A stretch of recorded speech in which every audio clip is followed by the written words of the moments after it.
시청자 여러분 안녕하십니까? AI 전문가와 함께하는 신의 한 수 출발해 보도록 하겠습니다. 매주 월요일마다 시장에 대한 이슈로 한 주를 전략 세워보고 있는데요. 오늘은 아테네 자산관리 이민우 대표와 함께하도록 하겠습니다. 대표님 안녕하세요. 안녕하십니까? 네, 월요일마다 이렇게 대표님은 뵈니까 한 주가 너무 빨리 돌아오는데요. 네, 시간 너무 빠르죠. 벌써 네. 5월 마지막 주입니다. 네. 네, 이제 5월 마지막 주 어떻게 대비해야 하나 많은 분들이 좀 고민하시고 걱정하고 계실 텐데요. 바로 AI가 전문가 어떤 키워드를 준비했을지 만나볼까요? 네. 네, 알겠습니다. 그럼 5월 마지막 주 한 주를 잘 날 수 있는 키워드, AI 전문가 어떤 키워드를 꼽았을까요? 세 가지 살펴보도록 하겠습니다. 이번 주 주목할 키워드는 다음과 같습니다.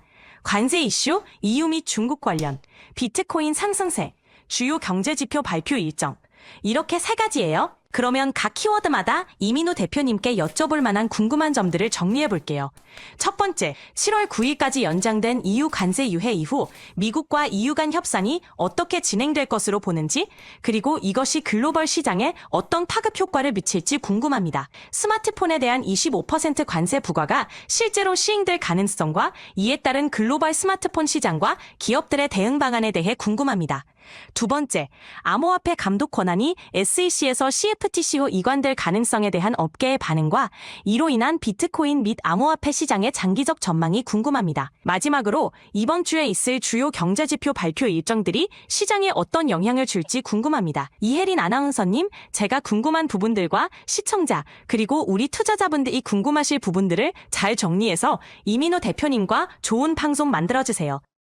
네, 세 가지 키워드 공개가 됐습니다. 모두 시장에서 굉장히 뜨거운 키워드인데요. 관세 그리고 비트코인 일정까지 체크해 보도록 하겠습니다.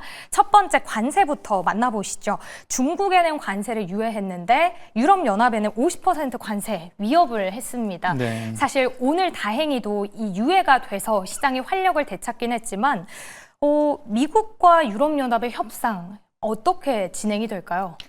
네, 이제 우리가 한번 봤었죠. 이제 뭐 쉽게 가지는 않을 것이다. 하지만 뭐 뻔하게 갈 것이다. 이렇게 볼 수가 있겠습니다. 네. 근데 이제 뭐 중국과 그 유럽을 비교했을 때 중국과 유럽을 비교했을 때 중국은 만만치 않았는데 유럽은 좀 만만해 보인다가 이제 속셈인 것 같아요.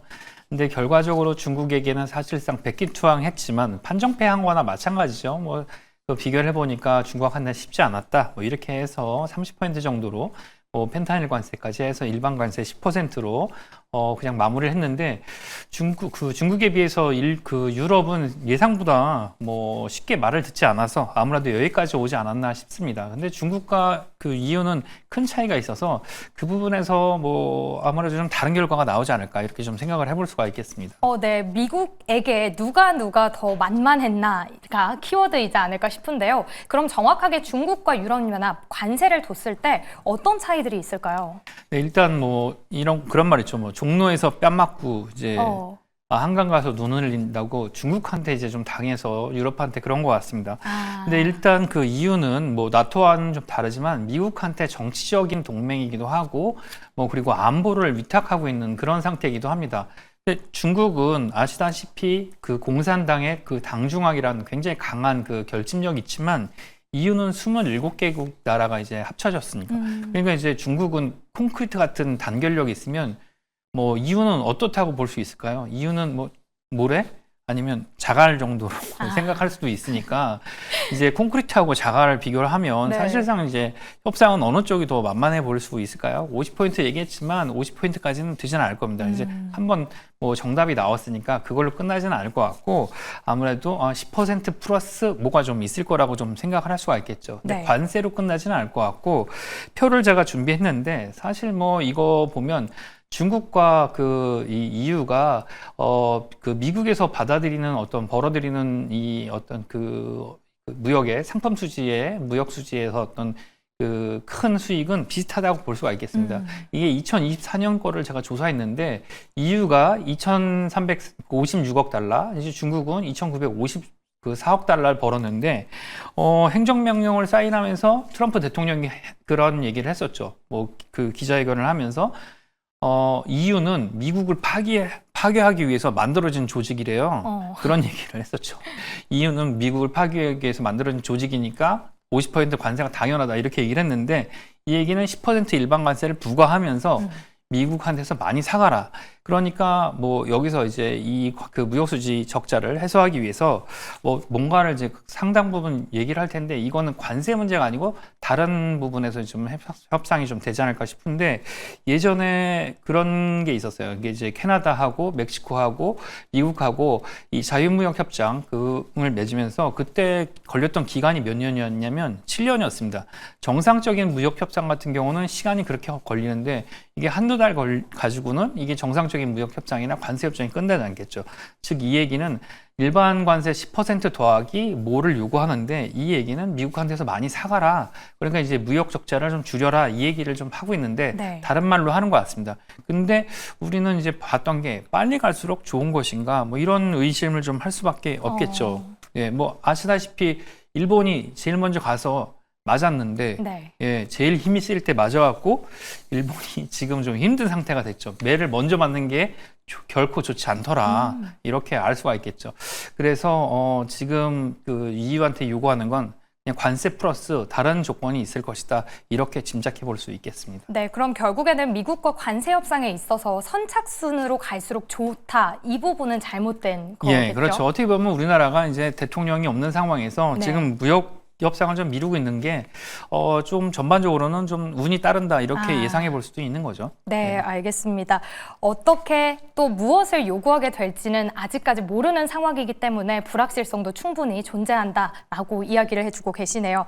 그러면 또 하나의 쟁점이 더 있습니다. 바로 스마트폰 관세인데요. 주말 사이에 애플도 그렇고요. 삼성전자도 예외가 아닌 것이 미국에서 스마트폰 안 만들면 25% 관세 부과하겠다라고 이야기를 했더라고요. 그러면 애플이 또 미국에서 스마트폰을 만들면 가격이 훨씬 비싸질 텐데 관세를 실제로 부과할 수 있을까요? 네, 관세 실제로 부과할지 아니면 이게 겁을 주는 건지는 두고 봐야 될 것 같습니다. 제가 속마음으로 알 수가 없는데 뭐 아까 앵커님께서도 말씀하신 것처럼 어떻게 해야 이제 이런 증시에 대비할까 이렇게 얘기했는데 트럼프 속마음을 알면 이제 시장에 대비할 수가 있겠습니다. 하지만 알 수가 없기 때문에 이게 실제로 될까 이런 생각이 됩니다. 근데 뭐 미국으로 당연히 공장을 지으면 관세가 없는 건 뭐 누구나 다 알 수 있죠. 근데 스마트폰 생산 라인은 우리가 알고 있는 뭐 달고나 뽑기 이런 거 만드는 거랑 전혀 다르잖아요. 그렇죠. 그러니까 이제 뭐 애플이 생산 라인을 옮기는 거는 하루 이틀에 될 것도 아니고 실제 미국에서는 생산을 할 수 있는 능력도 없죠. 예, 그러니까 이제 옮길 수 있는 거는 불가능하고 이게 이제 애플이 처음부터 그 트럼프 행정부랑 사이가 좋았던 것도 아닙니다. 그러니까 뭐 머스크처럼 뭐 돈을 많이 냈던 것도 아니고 제일 그 사이가 안 좋았던 뭐 이제 그 메타나 아니면 그 다음에 이제 사이가 안 좋았던 게 애플인데 이게 계속 거기서부터 밑보였던 거죠. 뭐 트럼프 대통령이 당선되고 나니까 이제 이제 메타의 대표이사는 트럼프 대통령한테 가서 거의 무릎을 꿇다시피 하고 빌었었는데 애플은 그렇지 않았던 것만 봐더라도 뭐 이런 일이 좀 예고가 됐던 게 아닌가 싶고 그리고 애플한테 요구하는 건 이런 말을 통해서 다른 기업들한테도 좀 보여주는 부분이 있지 않을까 이렇게 생각해 볼 수 있죠. 네, 뭔가 미국 그 트럼프 대통령과 애플의 관계 그리고 본보기를 좀 보여주는 분위기인데 AI 전문가가 애플 그리고 삼성전자가 이런 관세에 대해서 어떻게 대응할까 이 부분을 궁금해했거든요. 각각 어떤 대응책을 좀 세울까요? 네, 일단 뭐 스마트폰 생산 라인을 옮길 수는 없습니다. 예, 단지 근데 기대를 해볼 수 있는 거는 일단 이게 관세가 부과된다고 일시적으로라도 부과된다고 하면 삼성이 애플보다는 약간 더 좋다고 좀 볼 수가 있는데 이제 가장 큰 이유는 대부분의 생산 물량이 애플 같은 경우는 중국에서 절대적으로 많이 생산이 되고 그 다음이 인도인데 삼성 같은 경우는 여러 군데로 좀 분산이 되어 있습니다. 베트남, 인도, 뭐 중남미 그리고 이제 우리나라에서도 좀 부분적으로 생산되기 때문에 일단 지금 중국에 부과되고 있는 30% 관세보다는 좀 낮다고 좀 볼 수가 있죠. 그런 부분에서 유리하다고 할 수가 있는데 실제로 이게 부과가 돼서 애플의 아이폰 가격이 올라가는지는 두고 봐야 됩니다. 6월 30일 날 올린다고 했지만 6월 29일 날 다시 90일 연장할 수 있으니까요. 네, 트럼프 대통령의 마음은 아무도 모른다라는 게 계속해서 연속적으로 작용을 하고 있습니다. 아무래도 둘 중에 누가 더 타격이 크냐라고 봤을 때는 중국 비중이 큰 애플이 더 타격이 클 거다라고 이야기를 해주고 계신데요. 지금 트럼프 대통령을 보면 반복적으로 관세 위협을 좀 하고 있습니다.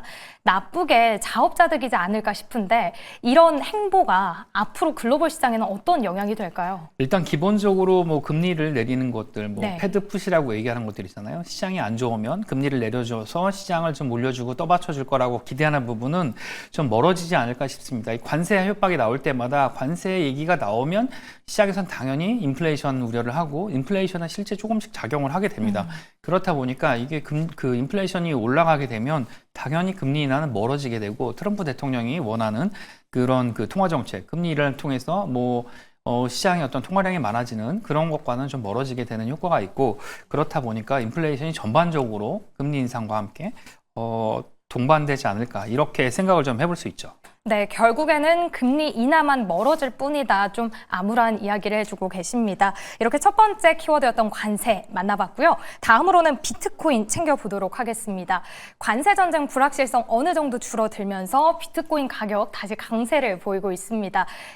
관세 외에도 이 비트코인 가격을 좀 올렸던 그런 이유들이 여러 가지가 있을 것 같은데요. 어떤 것들이 있을까요? 네, 그렇죠.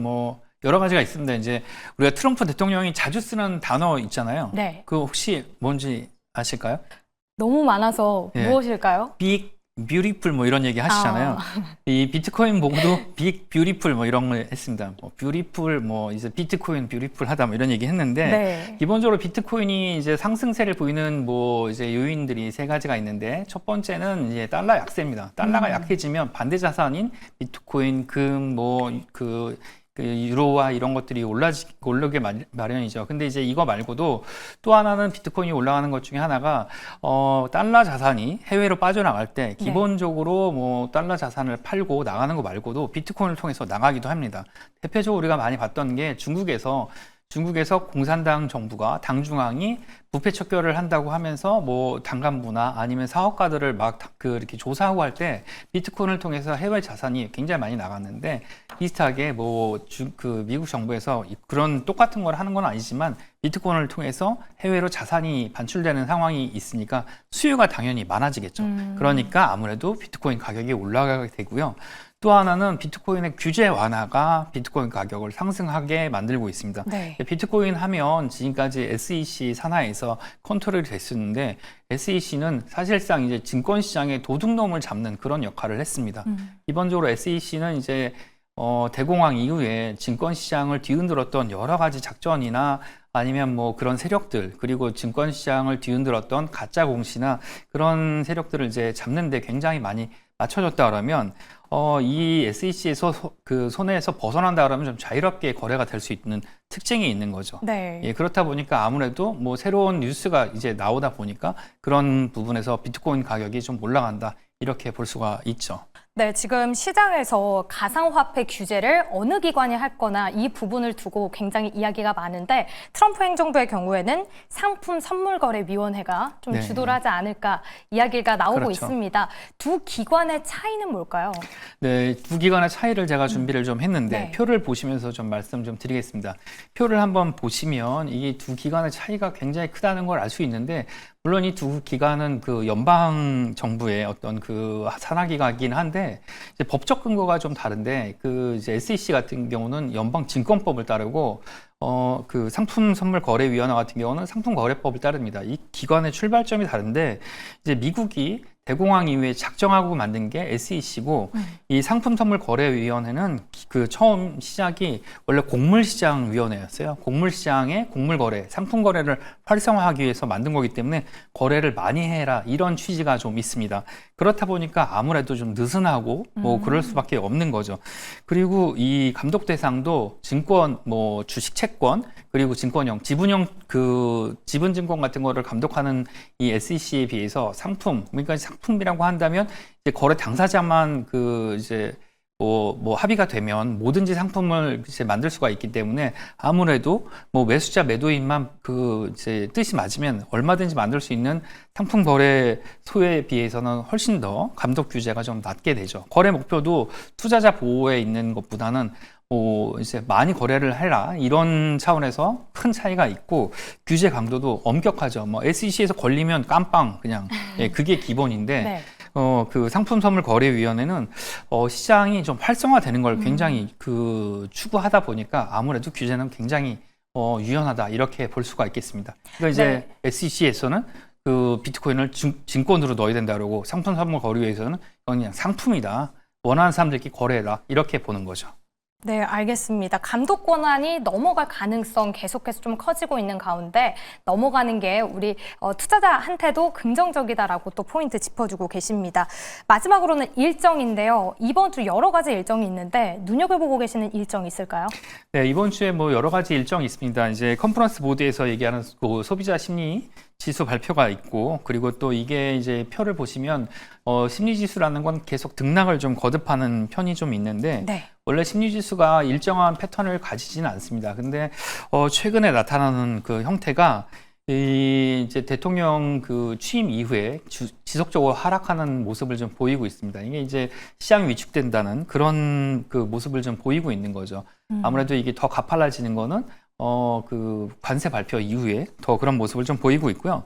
이번 주 29일 목요일에는 그 GDP, 1분기 GDP 잠정치 발표가 있게 됩니다. 예상치 발표가 있게 되는데 이게 네. 전월 4월 달에는 마이너스 0.3%였는데 이거보다 더 좋게 되면 시장이 그래도 그 긍정적인 영향인데 0.3% 마이너스 0.3보다 낮으면 시장이 좀 더 충격을 좀 받겠죠. 네. 그렇게 볼 수가 있겠습니다. 네, CB 소비자 신뢰지수 그리고 1분기 GDP 잠정치를 좀 체크해 보셔야겠습니다. 이렇게 일정까지 챙겨보면서 키워드 나눠봤는데요. 그럼 과연 앞으로 이번 주 시장 어떻게 흘러갈지도 함께 지켜보시면 좋을 것 같습니다. 저희 8시를 기점으로 애프터마켓 마무리가 됐는데요. 오늘은 어떤 특징주 움직임이 있었는지 시황센터 함께 하시죠.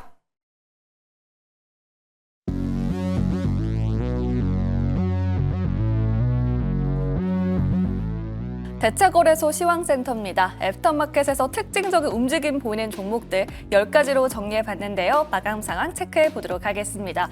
네, 먼저 첫 번째 종목은 LS 마린 솔루션입니다. 오늘 애프터마켓에서 급락세를 보였습니다. 오늘 장 마감 이후에 공시가 나왔죠. 2,700억 원 규모의 유상증자를 추진한다라는 내용이 담겼습니다. 이런 뉴스가 나온 직후 매도세가 몰려든 모습이고요. 애프터마켓에서 훨씬 더 큰 폭의 하락이 나왔습니다. 13% 내리면서 마무리했습니다. 네, 다음으로 트럼프 행정부가 미국 원자력 산업을 활성화하는 행정명령에 서명을 했습니다. 이번 정책으로 미국 원자력 용량을 2050년까지 4배가량 확대하게 됐는데요. 그 안에서 한국이 가장 큰 수혜를 입을 것으로 전망이 되고 있습니다. 그 안에서 오늘 원전주 전반의 상승률이 나타난 모습이고요. 1%대 두산 에너빌리티 강세 확인이 됐습니다. 네, 그리고 오늘도 코로나19 재유행에 대한 우려감이 오늘도 지속된 모습이었습니다. 그 안에서 신풍제약 16% 넘는 강세 시현하면서 마무리했습니다. 또 다음으로 현대힘스도 보겠습니다. 최근 전 세계적으로 조선업이 슈퍼사이클에 진입했다는 분석이 나오고 있습니다. 또 더불어서 미국과의 협력 가능성도 대두되고 있는데요. 이 조선주 전반에 훈풍 불어든 모습이었습니다. 현대힘스는 29% 넘는 오름세 시현하면서 종가 형성한 모습이었습니다. 또 다음으로 삼성전자는 이 관세 압박에 장 초반 하락했지만 이내 상승 전환하면서 빨간불 지켜낸 모습이고요. 이어서 다음 종목도 체크해 보겠습니다. 네, 비트코인이 사상 최고가를 경신하면서 코인 관련주에 수급이 몰려들었습니다. 감성코퍼레이션 빨간불 마무리한 모습이고요. 또 다음으로 현대 로템도 살펴보도록 하겠습니다. 오늘 52주 신고가를 경신해냈습니다. 2분기 호실적이 이어질 거라는 증권가의 호평이 나오고 있죠. 이에 장 초반부터 강하게 올라왔고 마감까지 9% 넘는 상승을 지켜낸 모습이었습니다. 네, 또 미국 정부가 다음 달 초에 알래스카에서 에너지 정책회의를 개최하게 됩니다. 이런 기대감이 오늘장 LNG 관련주로 수급이 몰려든 모습인데요. 그 안에서 넥슬틸도 6%대 강세 시현해줬습니다. 또 다음으로 일진파워도 원전주의 강세에 힘입어서 빨간불 켜낸 모습이었고요. 또 유리기판 관련주 필옵틱스까지 20% 넘는 강한 시세 뿜어냈습니다. 이렇게 애프터마켓 움직임까지 모두 살펴봤습니다. 지금까지 시황센터에서 전해드렸습니다. 네, 이렇게 애프터마켓에서 다양한 특징주 흐름 챙겨봤는데요. 저희도 이 안에서 섹터로 이야기 나눠보도록 하겠습니다. 먼저 첫 번째 종목 LS 마린 솔루션입니다. 애프터마켓에서 급락을 했는데 이유를 보니까 2천억 원 규모의 유상증자를 추진했습니다. 신규 시설 투자다라고 하긴 하는데 급락한 이유 어떤 걸까요? 네. 뭐 지금 주가 대비해서 훨씬 더 낮은 가격으로 지금 이제 주가는 19,420원이었는데 이제 17,200원이네요. 네. 14,000원대 그 주주 배정 유증 이제 발표를 하니까 이제 14,000원 대비해서 굉장히 내려갈 수밖에 없는 그런 가격이 나왔죠. 그러니까 이제 시설 투자를 한다 그러는데 어떤 시설 투자고 그 시설 투자를 해서 어떤 목적이 있다 뭐 이런 거 발표되지 않고 돈이 좀 필요해서 유상증자 한다 하니까 현재 주가 시가 대비해서 굉장히 낮은 주가의 유상증자는 당연히 이제 주가에 낮은 안 좋은 악영향을 미칠 수밖에 없는 거죠. 네. 근데 이게 좀 재밌는 거를 좀 볼 수가 있는 게 이게 과연 이 주가 하락이 이어질까를 좀 의심을 해볼 수 있는 부분이 있어요. 뭐 당장은 이제 단기적으로는 악재라고 볼 수가 있겠습니다.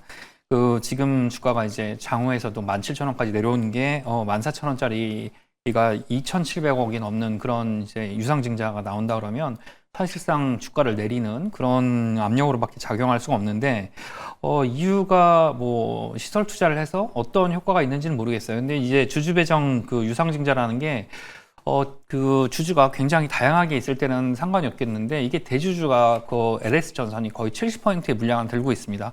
그러니까 이렇게 되면 제3자 배정 유상증자랑 똑같이 되는 거죠. 그러니까 실제로는 LS전선한테 14,000원짜리 이제 유상증자를 하는 거나 마찬가지가 네. 되는 건데 작년에도 LS전선이 유상증자를 통해서 이제 비중을 뭐 늘렸었는데 이렇게 되는 건 어떤 목적이 있지 않을까 이렇게 좀 생각을 해볼 수가 있고 네. 전선 관련되는 건 뭐 트럼프 대통령이 뭐 앞으로 25년 내에 뭐 300개의 원전을 늘리겠다 뭐 지금 이제 미국 내 전력이 부족하다 데이터 센터 때문에 전력이 계속 필요하다 이런 얘기가 나오면서 전선 관련주는 좋을 수밖에 없습니다. 시설 투자를 하는데 이렇게 낮은 주가로 이제 유증을 하는 거는 뭐 앞으로 뭐 어떤 뭐 한두 달 내에 아니면 더 장기로 봤을 때 뭐 더 좋은 호재가 있으니까 대주주한테 어떤 특혜를 주는 게 아닌가 이런 의심을 좀 해보는 거죠. 이거 네. 의심입니다. 의심. 그렇다고 해서 막 들어가시면 안 되고요. 지금 주가가 이렇게 많이 내려왔는데 이거 따라가시면 안 되고 만약에 대주주시라면 하셔도 되는데 지금 대주주는 아니실 테니까 네. 근데 그런 의심을 좀 가져볼 수 있다. 근데 실적은 좋다. 이렇게 말씀드릴 수 있겠습니다. 네, 이번 유상증자가 좀 현재 가격 대비 낮은 유상증자기 때문에 악재긴 하지만 추가적으로 무슨 이야기가 나올지 모른다. 이슈에 조금 더 집중을 해봐야 될 것 같은데요. 전선 섹터 잠깐 이야기 주셨습니다. 너무나도 좋다. 실적도 좋고요. 또 초호황기인데 주가들도 초호황기 유지할 수 있을까요? 이제 전선주 같은 경우는 뭐 좋을 수 있죠. 좋을 수가 있는데 이제 뭐가 걱정이 되냐면 네. 지금 이제 단계적으로 아시겠지만 이제 굉장히 주가가 높고 매출액이 높고 미국한테 뭐 무역 수지에서 큰 적자를 내는 업종별로 뭐 미국 트럼프 대통령이나 트럼프 행정부가 요구를 하잖아요. 관세를 요구한다든가 공장을 미국으로 지어라. 근데 이제 뭐 여기 이제 LS 마린 솔루션을 예를 들어서 한국에 공장을 증설하기 위해서 시설 설비를 늘리기 위해서 뭐 이제 투자를 했는데 이게 어느 날 갑자기 미국으로 들어와라. 그렇지 않으면 관세를 매기겠다. 그러면 시설 투자를 중복으로 해야 되니까 그 부분에 있어서는 악재를 작용하겠죠. 그러니까 이제 뭐 더 길게 보면 앞날이 불투명하니까 네. 그런 부분 좀 조심스럽게 좀 투자를 하는 게 좋겠다 이렇게 말씀드릴 수 있겠습니다. 네, 섹터 자체 전망은 좋지만 미국의 생산 압박이 나올지 이 부분도 함께 체크를 해보셔야겠습니다. 첫 번째 LS 마린 솔루션 살펴봤고요. 다음으로는 현대힘스 챙겨보시죠. 애프터마켓에서 상한가 목전까지 또 오르는 모습인데 조선 기자재 역시도 상승 사이클 계속된다라는 리포트로 목표 주가 계속 올려잡고 있는데요. 네.